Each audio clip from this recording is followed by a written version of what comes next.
रहस्य म्हणजे तरी काय की नेहमी आपण बघतो त्यापेक्षा काहीतरी वेगळं आणि मनाला न पटणारं दिसणं. जसं की हे मंदिर, हे असं गुळगुळीत दगडावर एवढ्या उंच ठिकाणी का बांधलेलं असेल?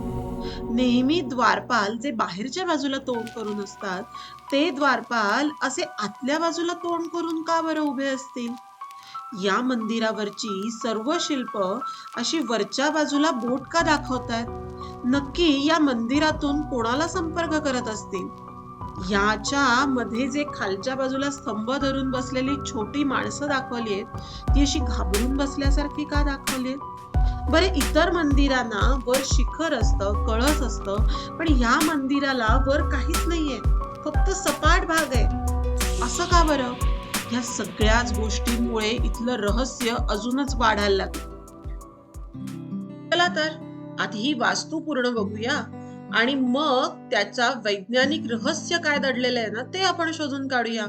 तुम्ही आहात ना माझ्या बरोबर? शेवटपर्यंत बघा हा, म्हणजे लगेच आपल्याला कळेल. तर ह्या मंदिराचं नाव आहे ओलकनेश्वरा मंदिर.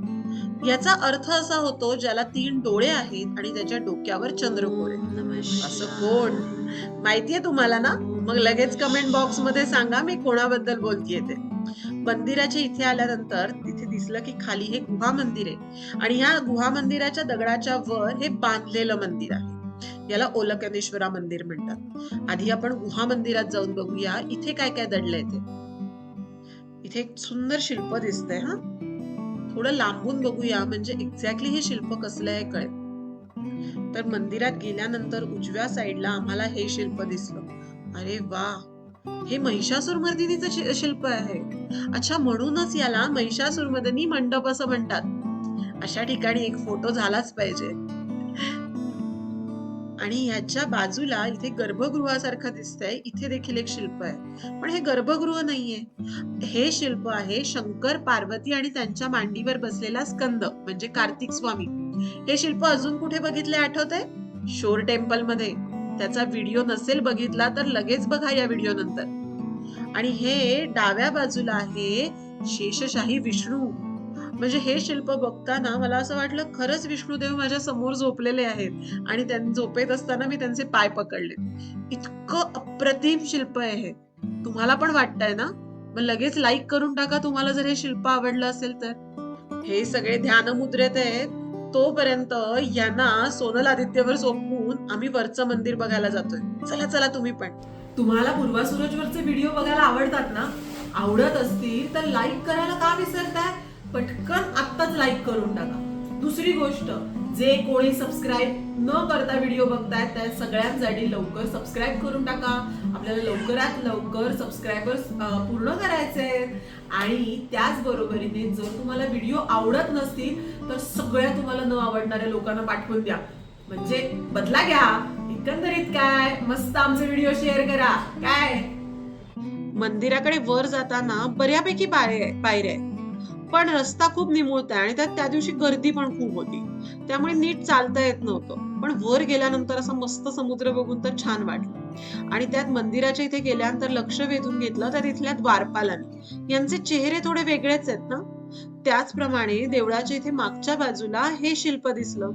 या शिल्पामध्ये कोण आहे माहितीये का? हा खालच्या बाजूला जो दिसतोय हा रावण आहे आणि त्याने त्याच्या डोक्यावर कैलास पर्वत घेतलाय. त्याच म्हणून इथे शिव पार्वती दाखवले. ही गोष्ट माहितीये तुम्हाला? थांबा मी सांगते, मला माहितीये. तर एकदा काय झालं, रावण पुष्पक विमानातून फिरत होता आणि फिरता फिरता तो कैलास पर्वताच्या इथे आला. तिथे आपले शंकर ध्यानाला बसले होते. मग नंदीने सांगितलं की रावणाला कैलास पर्वतावरून जाता येणार नाही. हे म्हणताच रावण असा चिडला आणि तो नंदीला आणि शंकराला वेडावून दाखवायला लागला. मग नंदी देखील चिडला. त्याने रावणाला शाप दिला की तू असं माकड चेष्टा करतोयस ना, तर तुझ्या नाशाचं कारण माकडच ठरेल. हे म्हटल्यावर अजूनच रावण चिडला आणि त्याने त्याचे हात वापरून कैलास पर्वत डोक्यावर घेतला. हेच सगळं ह्या शिल्पामध्ये दाखवलं.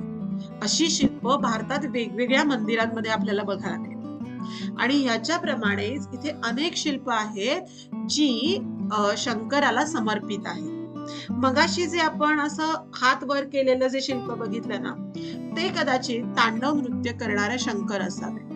किंवा इथे मी ध्यानाला बसलेले शंकर देखील बघितले आणि ही वास्तू नक्की काय आहे ते देखील मला कळलं. हे काय आहे माहितीये? 8व्या शतकात देखील असणारं लाईट हाऊस.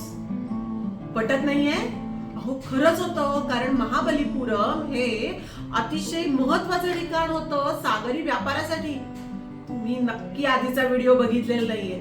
शोर टेम्पलचा व्हिडिओ बघा, त्याच्यामध्ये त्याचे सगळे डिटेल्स मी सांगितलेत. आणि हे सगळे महाबलीपुरम सिरीज मधले व्हिडिओ आहेत, ते देखील नक्की बघा. हळूहळू आपली महाबलीपुरम सिरीज संपत आली आहे, त्यामुळे पटापट जाऊन व्हिडिओ बघा आणि मस्त पर्यटनाचा घर बसल्या आनंद घ्या. या मंदिराचा 50 वर्षापूर्वीचा फोटो आहे. यामध्ये देखील याचे शिखर म्हणजे वरचा भाग मंदिराचा दिसत नाही, पण हा 100 वर्षापूर्वीचा फोटो बघितलात का? हा ब्रिटिशकालीन फोटो आहे, ज्याच्यामध्ये वरच्या भागामध्ये शिखर दिसतंय आणि त्याच बरोबरीने वर होका यंत्रासारखा देखील आकार दिसतोय. याची जागा इतकी उंच का असावी? तर त्यावेळी समुद्रातून लाईट दिसण्यासाठी याची जागा इतक्या उंच असावी, म्हणूनच नवीन लाईट हाऊस देखील इथेच शेजारी बांधण्यात आलेलं आहे. आणि इथून असं सभोवतालचं छान वातावरण पण दिसतंय. किती मस्त वाटतंय माहितीये का इथे वर आल्यानंतर. त्यामुळे एकंदरीतच याचा एलियन किंवा परग्रहाशी काहीही संबंध नाहीये.